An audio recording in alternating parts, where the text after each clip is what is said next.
Madame, Monsieur, bonsoir et bienvenue à cette grande livraison de l'information sur la télé haut de gamme. Et voici ce que nous mettons à la vitrine de ce journal. Enfin, consensus a été trouvé entre les 8 confessions religieuses au sujet du choix de la personne qui va remplacer Corneille Nangaa à la tête de la Commission électorale nationale indépendante. Après 2 jours de désaccords, les délégués des églises de la RDC ont trouvé un compromis dont la primeur est réservée à l'Assemblée nationale. Et puis, il y a eu arrêt des activités académiques à l'Institut facultaire des sciences de l'information et de la communication. Les professeurs de l'IFASIC observent une trêve depuis jeudi dernier pour protester contre le maintien par le ministre de l'enseignement supérieur et universitaire des frais académiques de l'année passée pour cette année. C'est tout pour les titres. Suivez à présent les développements de ce journal. Encore une fois de plus, bonsoir. Ouvrons ce journal avec cette nouvelle. Balai diplomatique jeudi dernier à la présidence de la République. Le chef de l'État, Félix-Antoine Tshisekedi Tshilombo, a reçu en audience les ambassadeurs des USA, de la France, de la Belgique et du Royaume-Uni, accompagnés de la patronne de la MONUSCO au Palais de la Nation. Ces diplomates sont allés témoigner de leur soutien au chef de l'État dans divers sujets brûlants en République démocratique du Congo. 4 ambassadeurs ont été reçus jeudi dernier par le président de la République au Palais de la Nation. Parmi ces diplomates, il y a celui des États-Unis d'Amérique, de la France, de la Belgique et du Royaume-Uni, accompagné par la représentante spéciale du secrétaire général des Nations Unies en République démocratique du Congo et chef de la MONUSCO. Les 5 diplomates étaient allés témoigner de leur soutien au chef de l'État Félix-Antoine Tshisekedi Tshilombo dans différents dossiers brûlants de la République démocratique du Congo, spécialement celui de l'insécurité à l'est du pays. Au sortir de ce qu'on peut qualifier d'une séance de travail, l'ambassadeur de France, François Poujolas, qui a pris la parole au nom de ses pairs, a expliqué la quintessence de leur entretien. Nous avons souhaité tout d'abord adresser un message de soutien au président de la République, un soutien à son action, à sa détermination pour lutter contre l'insécurité et l'instabilité à l'est de la République, pour éradiquer les groupes armés, et un soutien qui prend place dans un contexte très particulier, ce qui motivait un peu notre rencontre et notre échange avec le président. Malheureusement, une certaine dégradation de la situation que tout le monde a pu observer dans l'est du pays, en Ituri, au nord Kivu, plus récemment dans la région des Hauts Plateaux, au sud Kivu. Et puis, nous avons voulu particulièrement ce moment le voir parce que nous pensons qu'il y a une fenêtre d'opportunité pour accélérer le mouvement et être plus efficace et répondre à sa vision pour la stabilité de l'Est de la République. Il y a cette perspective de renforcement de la MONUSCO à travers la FIB. Il y a également des discussions qui se sont intensifiées entre la MONUSCO avec une nouvelle équipe à la tête de la MONUSCO et les FARDC pour améliorer l'articulation entre les deux et être plus efficace notamment dans les opérations qui peuvent être menées conjointement. Donc il y a une fenêtre d'opportunité, c'est le deuxième message que nous avons voulu délivrer au président. Donc pour terminer, je dirais que nous avons également apprécié le fait qu'il avait une vision plus large qui, au-delà de l'aspect purement sécuritaire, englobait des éléments importants et même essentiels, comme ce que l'on appelle le DDRCS, c'est-à-dire ce que l'on fait des rendus des groupes armés, car il ne s'agit pas seulement de les éradiquer, il faut encore pouvoir les réinsérer, comme également ce que l'on fait pour traiter des questions plus économiques, d'ordre économique et social, comme l'exploitation illégale des ressources naturelles, un problème qui a une dimension régionale évidente et que nous voulons également appuyer auprès du chef de l'État. Donc un certain nombre d'aspects, un certain nombre de questions qui montrent que cette problématique, elle est globale, elle nous concerne tous directement et nous avons voulu le rappeler au président. Les diplomates occidentaux ont soutenu la collaboration entre la MONUSCO et les FARDC visant à améliorer la collaboration entre les deux parties de sorte à devenir plus efficace dans les opérations conjointes. D'autres questions ont également été abordées, notamment celle de l'exploitation illégale des ressources naturelles. Le chef de l'État a apprécié ces échanges, à en croire l'ambassadeur français Jean Poujolas. Restons toujours à la présidence de la République pour vous informer que le commandant suprême de forces armées et de la police nationale congolaise, Félix-Antoine Tshisekedi Tshilombo, a présidé jeudi dernier dans la soirée les conseils supérieurs de la défense élargis au haut commandement militaire au Palais de la Nation. 5 sujets étaient au cœur de cette importante réunion sécuritaire qui a connu la participation, entre autres, du ministre de la Défense nationale et du chef d'état-major des FARDC, mais aussi des officiers supérieurs de la police et de FARDC.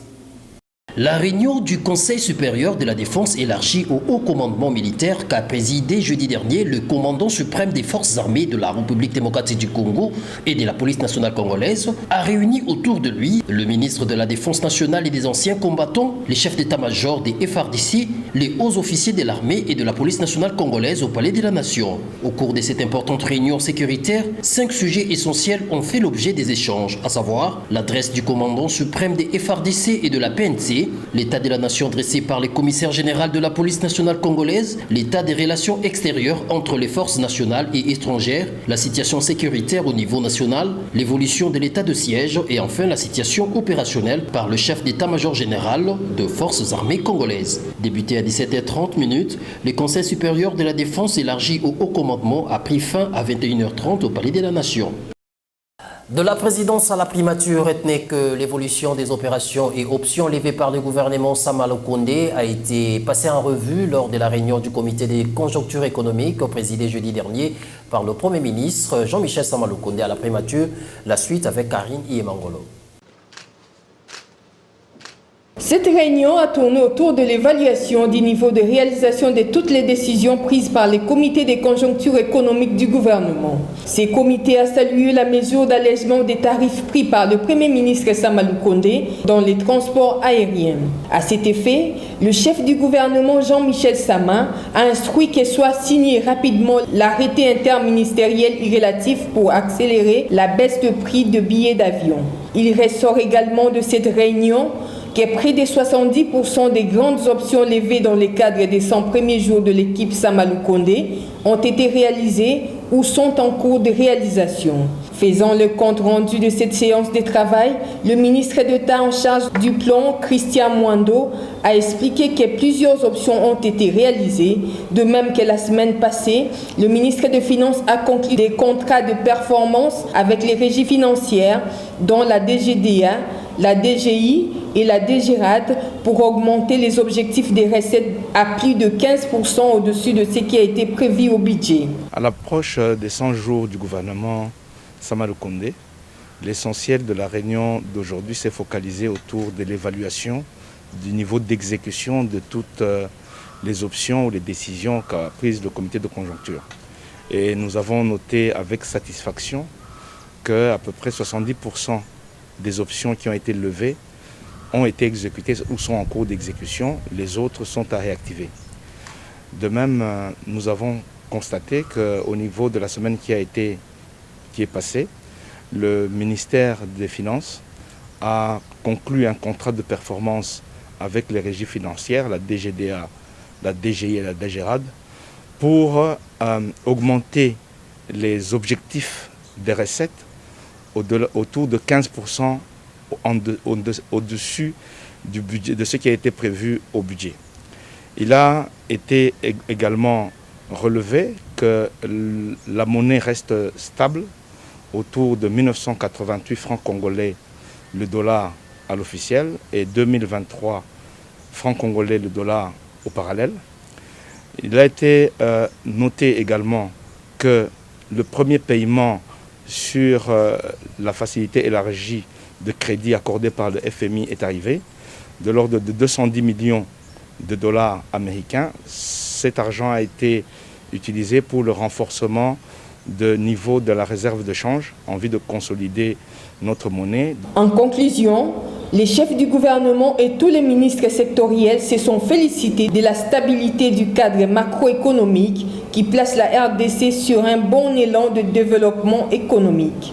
Je l'ai mentionné dans la vitrine de ce journal, enfin un consensus a été trouvé entre les 8 confessions religieuses au sujet du choix de la personne qui va remplacer Corneille Nangaa à la tête de la Commission électorale nationale indépendante. Après 2 jours de désaccords, les délégués des églises de la RDC ont trouvé un compromis dont la primeur est réservée à l'Assemblée nationale. Vini Bikoli pour la suite.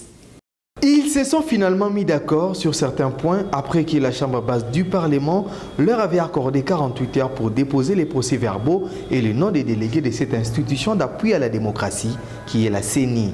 D'après le président de la Conférence épiscopale nationale du Congo, Senko, Monseigneur Marcel Outembi, le travail a été bien réalisé et que la primeur de conclusion de ce travail est réservée à l'Assemblée nationale. De ce travail, et il est tout à fait normal que nous puissions réserver la primeur des conclusions de ce travail à l'institution qui nous a chargé d'accomplir cette tâche. Ainsi, dès cet après-midi, dans quelques heures, nous allons déposer dans les délais ces rapports au bureau de l'Assemblée nationale.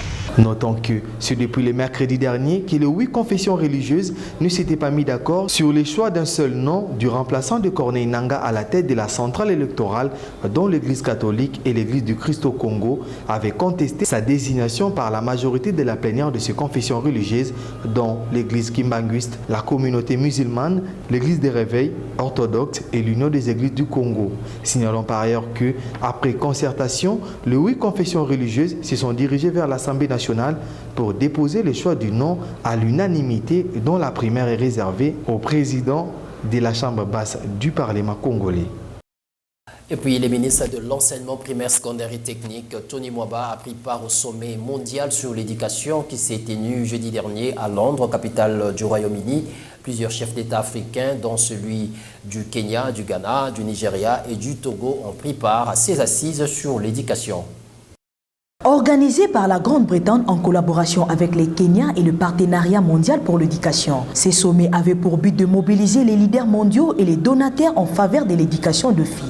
Le Royaume-Uni s'est donné l'objectif de scolariser 40 millions de filles supplémentaires et faire en sorte que 20 millions de filles en plus soient capables de lire de l'âge de 10 ans ou à la fin de l'école primaire dans le pays à revenus faibles ou intermédiaires d'ici 2026. Devant la tribune le mercredi 28 juillet dernier, le ministre congolais Tony Mwaba a indiqué que le président Félix Tshisekedi, dont la vision est matérialisée par le gouvernement conduit par le premier ministre Sama Lukonde, met un accent particulier sur l'accès à l'éducation. Signalons ici que le ministre de l'EPST a réitéré l'engagement de la RDC à accroître le budget du secteur de l'enseignement primaire, secondaire et technique évalué à 22% au budget national. Il a par ailleurs assuré que ces quotas ne seront pas revus à la baisse du moins en dessus du seuil recommandé de 20%. Les sommets de l'éducation, faut-il préciser, est une initiative conjointe du président de la République du Kenya, Uhuru Kenyatta, et du premier ministre britannique Boris Johnson. Ces sommets a été rehaussé par la présence de plusieurs chefs d'État, dont le président français Emmanuel Macron, Mohamed Bouhari du Nigeria, Nana Akufo-Addo du Ghana, Faure Gnassingbé du Togo, et aussi de jeunes leaders venus de 4 coins du monde. Et puis, il y a eu arrêt des activités académiques à l'Institut facultaire des sciences de l'information et de la communication. Les professeurs de l'IFASIC observent une trêve depuis jeudi dernier pour protester contre le maintien par le ministre de l'Enseignement supérieur et universitaire des frais académiques de l'année passée pour cette année. Ferran Tomba nous en dit plus. Surprise désagréable ce vendredi pour les étudiantes et étudiants de l'IFASIC qui ont trouvé un arrêt des activités alors qu'ils devaient normalement avoir cours ce matin. D'après un personnel scientifique qui a requis l'anonymat, tout est parti de la décision du ministre de l'Enseignement supérieur et universitaire de reconduire les frais académiques de l'année 2019-2020 fixés à 580 000 francs pour les classes de recrutement et 510 000 francs congolais pour les classes montantes. Une décision saluée par la coordination des étudiants qui a refusé toute négociation sur la possibilité des modifications de ce frais avec les services académiques sous prétexte qu'ils adhéraient à la volonté du ministre. Pour leur part, certains étudiants estiment que l'IFASIC étant une institution publique, elle devrait se plier à la décision du ministre des tutelles, tandis que d'autres ont appelé à la reprise des cours. Ces grèves nous pénalisent, nous sommes là depuis ce matin et il n'y a pas de professeurs, les auditoires sont fermés. Et les professeurs ne veulent pas enseigner. Ils disent que non, les montants fixés par les ministres pour les frais n'est pas acceptable parce que l'année académique avait déjà commencé et le ministre est venu proposer de fixer le frais au milieu de l'année, alors que les FASIC avaient déjà fixé le frais. C'est sur base de ça que les professeurs grèvent. Alors nous en tant qu'étudiants, nous trouvons ça c'est complètement, bon, je ne pourrais pas dire insensé, mais je dirais cela ne nous permet pas, parce que l'IFASIC c'est un établissement public et donc comme étant établissement public, ça doit être en norme avec ce que le ministre dit. Nous, étant étudiants, nous demandons aux autorités académiques et gouvernementales de chercher un terrain d'attente. Parce que la grève est bien bon, mais le victime, c'est nous, étudiants. Surtout nous, les finalistes, nous sommes pénalisés. On ne peut pas avancer avec nos travaux de fin d'études. Parce qu'il n'y a pas des assistants qui peuvent nous recevoir pour des corrections et tout ça. Même en stage, on ne peut plus bien évoluer parce que les encadreurs à l'institut ici, nous travaillons en collaboration avec eux. Maintenant, en ce moment ici, nous sommes totalement bloqués. Et après la rencontre d'urgence convoquée entre les syndicats des professeurs, les comités de gestion, la coordination estudiantine et les ministres de l'ESU, il ressort que les instructions de Moïse Nzangi devront être appliquées. Pour rappel, l'IFASIC reste à ce jour l'institution publique où les frais sont les plus élevés de tous les pays. Faisons à présent la mise à jour des différents cas de contamination à la Covid-19 enregistrés jeudi dernier en République démocratique du Congo. Selon le secrétariat technique des ripostes au coronavirus, 143 nouveaux cas ont été enregistrés dans 6 provinces sur un échantillon testé de 1797 personnes, comme on le dit ici, Karine Iemangolo. Le secrétariat technique de la riposte contre la Covid-19 a noté 143 nouveaux cas confirmés le jeudi 29 juillet dernier sur l'ensemble du territoire national, dont 43 au Nord Kivu, 38 dans les Hauts-Katanga, 27 à Kinshasa, 14 dans les Hauts-Ouélé, 11 à la Tchopo et 10 en Ituri. Depuis le début de l'épidémie déclarée le 10 mars de l'année dernière, le cumul des cas est de 49 562 cas, moins un cas probable. Au total, il y a eu 1023 décès et 29 497 personnes guéries. À Béni, la situation épidémiologique par rapport aux malades a augmenté de 8% par rapport à la moyenne au niveau national qui est inférieure à 4%. L'automédication serait à la base de cette situation. Les efforts à ce jour sont focalisés dans les mesures préventives. Et face à la hausse des cas de décès à Goma suite au coronavirus, une enquête devra être menée pour savoir si ces décès sont liés à l'inhalation du centre volcanique qui a été observé lors de l'éruption du volcan le 22 mai dernier. Depuis le début de la vaccination en RDC le 19 avril 2021 avec le vaccin AstraZeneca, 81 910 personnes ont été vaccinées dans 13 provinces. Le coordonnateur du secrétariat technique de riposte contre la COVID-19 en RDC, le docteur Jean-Jacques Mouyembe, a déclaré le mercredi 28 juillet dernier qu'au nom de la solidarité mondiale, le pays doit préparer la population à se faire vacciner pour éviter d'être la source de contamination d'autres pays ou se voir refuser l'accès dans d'autres pays. Les agents de l'Observatoire volcanologique de Goma sont entrés en grève ce vendredi 30 juillet 2021. Ils réclament la réalisation des promesses leur faites tour à tour par le chef de l'État Félix-Antoine Tshisekedi Tshilombo, le Premier ministre Jean-Michel Sama Lukonde et les ministres de la Recherche scientifique lors de leur passage à Goma à la suite de la dernière éruption du volcan Nyiragongo. Ferran Toumba et Keren Chiandiabo. Ces agents ont diverses revendications dont l'amélioration de leurs conditions de vie, promis successivement par les ministres congolais en charge de la recherche scientifique José Panda, le Premier ministre Jean-Michel Sama Lukonde et enfin le chef de l'État Félix Tshisekedi lors de leurs différentes missions à Goma après la dernière éruption volcanique. Le président de la délégation syndicale de l'OVG, Innocent Zirizane, a affirmé jeudi dernier que la plupart des agents ne sont pas payés et ceux qui les sont reçoivent 35 et 40 $ le mois qu'ils qualifient eux-mêmes de monnaie des singes. Il souligne par ailleurs que les autorités précitées avaient tous promis d'améliorer leurs conditions conditions de vie et d'assurer les changements de banque pour les paiements, passant de la banque Off Africa à la Robank, chose qui n'est jamais encore faite. Ils conditionnent la poursuite de leurs activités quotidiennes par la réalisation des promesses des autorités du pays. Notons que la grève de ces agents indique après le travail de surveillance des volcans actifs dans la chaîne des Virunga, dont les volcans Nyiragongo qui a récemment dégagé des cendres volcaniques, mais les scientifiques ont écarté toute possibilité d'une nouvelle éruption. Pour rappel, l'éruption soudaine du volcan Nyiragongo survenue le 22 mai dernier était arrivée quand le volcan n'était pas surveillé depuis environ 7 mois suite au manque de moyens logistiques nécessaires dont la connexion Internet. Ouvrons le registre sportif pour vous signaler que l'ASV Club a présenté ses 11 nouvelles recrues jeudi dernier au staff technique du club vert et noir de Kinshasa. Parmi ces recrues, il y a notamment Gloire Nzungu, Mira Kalonji et Kikoama Mujenga, tous transfuges du FC Renaissance de Kinshasa, comme nous le dit ici Israël Bola.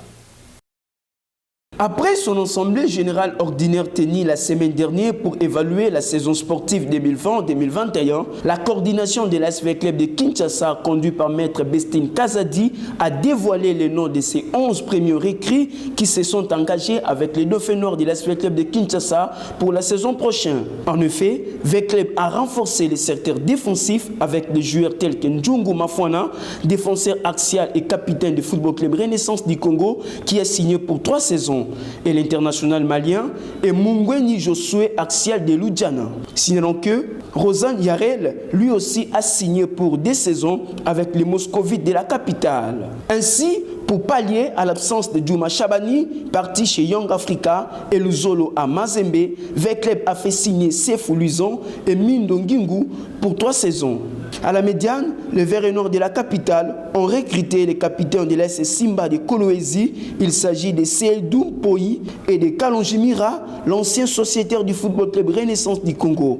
Enfin, pour finir, l'association sportive Victoria Club a fait signer 4 joueurs pour renforcer la ligne offensive de l'équipe Vert et Noir de la capitale. Il s'agit de Ingoli Gédéon, Tang Kidinga, Héritier Tamboué et le meilleur joueur du Football Club Renaissance du Congo la saison passée, Glody Kikwama Mujinga. Signalons par ailleurs que le Vert et Noir de Kinshasa sont à la recherche du nouveau coach pour conduire l'équipe pour la saison prochaine après le départ de Jean-Florent Ibengue. Et pour refermer ces chapitres sportifs, sachez qu'il y a eu encore une athlète de la RDC éliminée des Jeux Olympiques qui se tiennent à Tokyo au Japon. Il s'agit bien sûr de la boxeuse Thérèse Naomi Yumba qui a été battue ce vendredi par la boxeuse d'Ouzbek Kodorova en 8e de finale. Elle devient donc la 6e athlète de la RDC à quitter ces Jeux Olympiques. Il ne reste plus qu'un seul participant de la RDC aux Jeux Olympiques, comme nous le dit Jobis. Une fois de plus, la RDC perd une athlète aux Jeux Olympiques Tokyo 2020. Il s'agit de la boxeuse Naomi Thérèse Yumba qui a été battue par la boxe qui fait d'elle la 6e athlète de la République démocratique du Congo à quitter les Jeux Olympiques de Tokyo après le 2 dernier du jeudi 29 juillet passé de la judokate Marie Brandser et du capitaine de Léopard Boxe David Chama. Sachez que la boxeuse Yumba Thérèse est médaillée de bronze dans la catégorie de moins de 60 kg aux Jeux africains de Rabat en 2019. Par ailleurs, la RDC n'a plus qu'un athlète encore dans ces Jeux olympiques de Tokyo 2020 en athlétisme, à l'occurrence Olivier Mwambiki entrera en lice ce samedi 31 juillet 2021. Olivier Mwambiki entrera en lice ce samedi 31 juillet 2021 pour les épreuves de 100 mètres. Espérons que Olivier Mwambi pourra donner à la RDC sa première médaille olympique de l'histoire. Madame, Monsieur, ce journal touche à sa fin, mais avant tout, le rappel du contenu de la vitrine. Enfin, consensus a été trouvé entre les 8 confessions religieuses au sujet du choix de la personne qui va remplacer Corneille Nangaa à la tête de la Commission électorale nationale indépendante. Après 2 jours de désaccords, les délégués des églises de la RDC ont trouvé un compromis dont la primeur est réservée à l'Assemblée nationale. Et puis, il y a eu arrêt des activités académiques à l'Institut facultaire des sciences de l'information et de la communication. Les professeurs de l'IFASIC observent une trêve depuis jeudi dernier pour protester contre le maintien par le ministre de l'enseignement supérieur et universitaire des frais académiques de l'année passée pour cette année. Voilà ce qui a été l'essentiel de ce journal, Madame, Monsieur. Merci à vous de nous avoir suivis. Au revoir.